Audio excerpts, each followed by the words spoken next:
Welcome back to the Red Wings Report with Strings and Pucks. This is Jeremy Laura. This is your weekly summary for the Red Wings. If you haven't had a chance yet, please head over to hockeyhotstove.com. Check out my latest write-up, along with articles featuring the 32 other teams in the NHL. Well, it's incredible the difference that a week can make. Last week, Detroit's at the top of the division. They'd gone 3-2 on an incredibly difficult road trip. They'd had an outstanding start to the season. And now a week later, we're talking about a 3-game slide. You can take a quick look at what's going on in the division and those issues, but last week I'm talking about the Yzerplan and the success of it, to today we're all wondering what's going wrong. Hockey obviously has its highs and lows. I've talked about the math of a team getting to the postseason, where you really need to win 6 of 10 games through 8 segments. That'll get you through 80. That'll get you to 96 points. If you can pick up one win in one of the other 2 games, you're at 98 points. That'll usually be enough to get you into the postseason. Right now they've got 9 wins, 6 losses. So in the next 5 games, they need to pick up 3 wins to stay on that average pace of a team that's looking to get to the postseason. So they're not far off of that, but it's what's happened in this 3-game slide that's been really disturbing. So in 3 straight losses, Detroit has had a cumulative 102 shots. And in 102 shots on net in 3 games, Detroit has 2 goals. That's a massive problem. A 1-0 shutout in Vegas, a 2-1 loss to the Rangers. But Chicago was a different story. That was a nightmare for the fans that had shown up for the centennial celebration.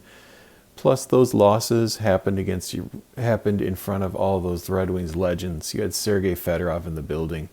You had the normal guys that are there: Lidstrom, Yzerman, Cronwall was around. But you had guys that had come into town to celebrate the Stanley Cup wins and the 100-year celebration. And a lot of fans had bought tickets for that. So this was embarrassing as well. Chicago comes in. Former coach Jeff Blashill is having a great start to the season. Of course, it doesn't hurt to have Connor Bedard on the roster, but the penalty kill for Chicago was perfect. And the power play. Detroit lost every special teams battle against Chicago. That's 1 game. You can take 1 bad game. But in this 3-game slide, the reason that it looks so much worse is, again, 102 shots and 2 goals. And what has not changed over those 3 games is something some of you have pointed out. The team has no physicality, especially when it comes to getting in front of the net and searching for those kind of goals. They continue to go out to the perimeter to take shots that aren't working, and nobody's fighting and battling for those goals that you need. You cannot win that way, and you can't hope to get to the postseason. So where are the guys that are supposed to be net front and rebounding and fighting in the crease? Brandsegg-Nygard was supposed to have been one of those guys. He's in Grand Rapids. Now, MBN, he's actually had a little bit of a boost lately. He got his first regular season North American goal in the Griffins' shootout loss to the Chicago Wolves, and he had an assist the game before that. So he's starting to get on the board, and you can see the confidence, and you can see the physicality. So if MBM can get his game together enough and get another call up, he'll have a chance to be that physical presence that Detroit is sorely lacking. But something else happened, and this is what's really at the heart of why this 3-game slide feels so bad. Again, just a week ago, I'm talking about the success of the Yzerplan. So I'm not trying to do an about face on that, but this was a strange hit. Marco Kasper was pulled off of center. It was done in practice the day before the Chicago game, so we kind of knew it was coming. But he's been put back on the wing to, quote, get him going. A couple of things have happened there. First, I've talked about this now way more than I care to go back to. That Kasper line with Kane and DeBrincat last season, that was the line you're building this season around. You still had a giant question mark with Larkin because nobody knew that Emmett Finney was going to grab that wing spot. And even that's now in a little bit of fluctuation. But the one solid line Detroit had coming out of last season is not functioning, and now it's been split up to the point where Kasper's not even playing center anymore. He's a third line left winger. He was playing on Danielson's wing. Danielson made his debut. This is a positive. I had just done a write-up and a video about Detroit needing to call someone up, and I had no idea as I was writing it, Nate Danielson had been called up for exactly what I was talking about, for energy, for some compete.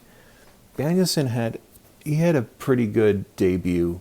It's going to be tough to judge because the game was so awful. He had 4 shots on net. That's a lot for Danielson. He played 15-16, but he only went 20% on face-offs. So, do with that what you will. Marco Kasper being pulled off the second line, that meant that JT Compher was put up there. JT Compher is not a 2C. He is, and this is saying a lot, in all the UFA deals that have gone sour, he may be the worst or tied for the worst signing. They still have 2 seasons after this with JT Compher. He's a third-line center, and he's not even Detroit's best option as a third-line center at this point. So JT Compher gets put up there. He's got no chemistry with Kane and DeBrincat. Kane is pushing hard to get back into shape, but he's basically starting all over. He had so many weeks not playing. He had a week of training without the team. He's trying to get back up to speed, and he's pushing as hard as he can push.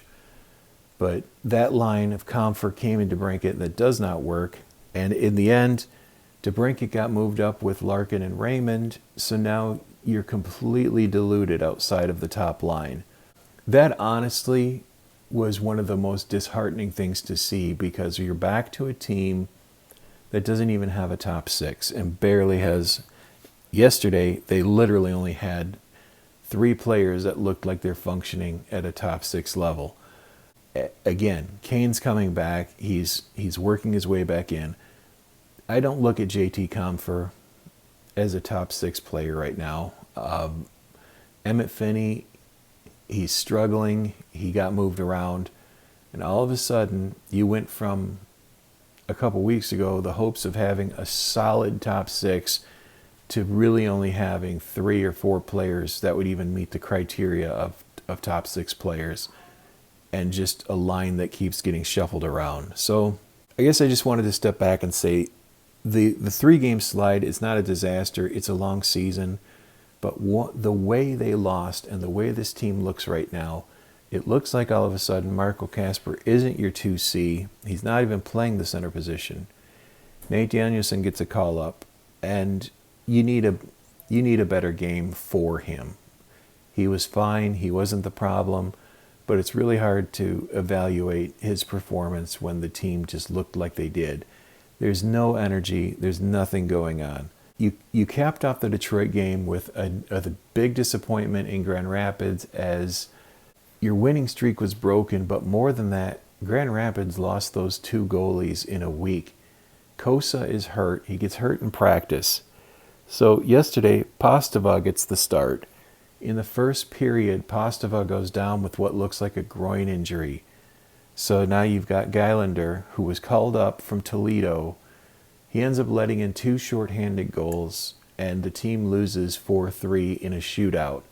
All 3 of the Griffins' goals are on the power play, so at least that's clicking. And again, Brandsegg-Nygard gets on the goal.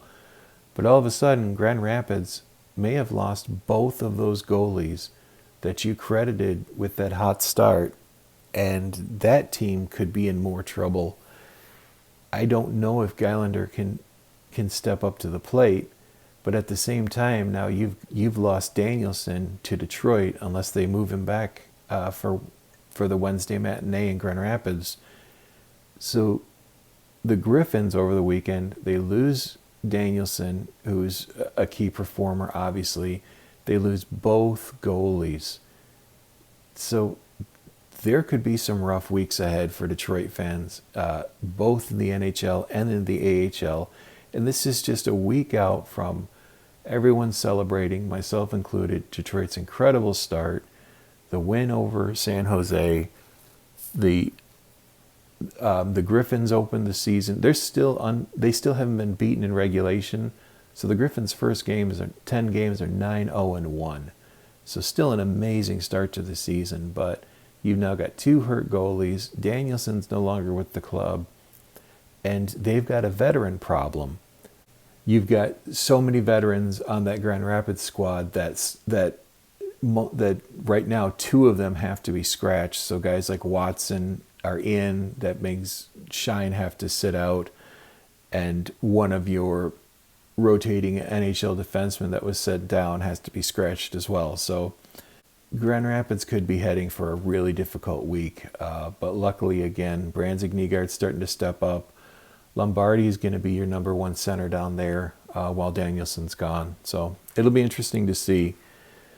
But in 1 week's time, things have turned around and have gotten much more difficult for this Red Wings club. Detroit's 9-6-0. Keep in mind that if you have to win 6 games every 10, they have to go 3-2-0 over the next 5 to maintain that pace, meaning that they would stop at 12-8-0 through the first 20. If they're at 12-8-0 through 20, they're still on the averages pace of a team that's going to see the postseason. If they fall below that, that's a problem. Now, last season, at this point, 15 games in, the team was 7-7-1. And through 20 last season, the team was 8-10-2. So Detroit already has 1 more win now than they had through 20 games last year. That's how rough last year's start was. They just need to keep pace. They need to find 3 more wins in these next 5 games, or at least the hockey equivalent. We've talked about it all year. Detroit needs to move a veteran. Anything from shake up the roster to get someone in who can fill that spot better. But Detroit needs to make a move. Ideally, they would find a way to get a top 4 defenseman in the mix, but that's going to be harder and harder to do. But some interesting names have hit in the rumors around centers. The most exciting name out there right now is Nazem Kadri. Apparently, Calgary was working on a deal, and Carolina, who really wanted to get Kadri into the fold, is on his no-trade list. So we found out Calgary was at least talking to Carolina, but Kadri, it doesn't sound like has any interest in waiving his no-trade clause to go to Carolina. So if Kadri is available, that's a center who could transform this team. If you have Nazem Kadri between Patrick Kane and Alex DeBrincat, you have someone who is going to get their nose dirty night in and night out. And all of a sudden, this is a much different team. Unfortunately, I don't think Detroit could or would put together the assets it would take, and you'd have to get Kadri to agree to come to Detroit. But of the available centermen that could immediately impact this roster, Nazem Kadri, if they could work that out, I think this team takes a massive about face. There are 2 other centermen, Braden Shen in St. Louis and Ryan O'Reilly in Nashville, both rumored to be available. O'Reilly for sure. Nashville is kind of at an existential crisis.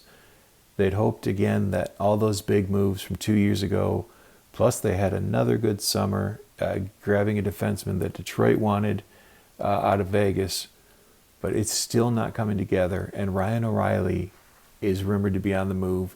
Ryan O'Reilly is someone the Wings definitely had interest in, but time is ticking by. So I don't know what you're getting right now at O'Reilly at around 35 that you would have gotten at O'Reilly 32, 33. So I'm not as keen on that, but it's something that they're looking at. And then Braden Shen, there's a leader. Detroit has a good history of making deals with St. Louis. So that one seems like it could be feasible if they had interest. But Detroit needs to address the center position, and it's kind of disturbing that they still do. If Kasper's not your guy, or can't be your guy consistently, you need to address that 2C spot. Kadri would be ideal, but even someone like Schenn, you might be getting something big in that deal. I don't know. Let me know what you think. But Kadri for sure, if he's available, Detroit needs to do everything they can to be in on that. And I don't know what it would take, and I don't know if Kadri would waive his clause to come to Detroit. So please let me know what you think in the comments. In 1 week, it feels like the entire dynamic is shifted. 3 straight losses. The losses aren't as big a deal as the way that they lost. 102 combined shots and only 2 goals. The power play looks anemic, and nobody's battling in front of the net. And now Marco Kasper's been pulled out of your 2C slot. How do you reconstruct this on the fly? Is Kasper just a confidence issue and he'll get back? Or do they need to look at even giving Danielson a look at that 2C slot? And that's a terrifying idea. Because Danielson, he's battling, he's shown a lot, but I don't know if you want someone who just had their first NHL game to be your 2C right away. He might be built for that pressure, we'll see, but if Detroit can do something for the defense and the center position, I think they need to do it. Do everything shy of getting rid of a first-round pick. Anyway, thanks for tuning in.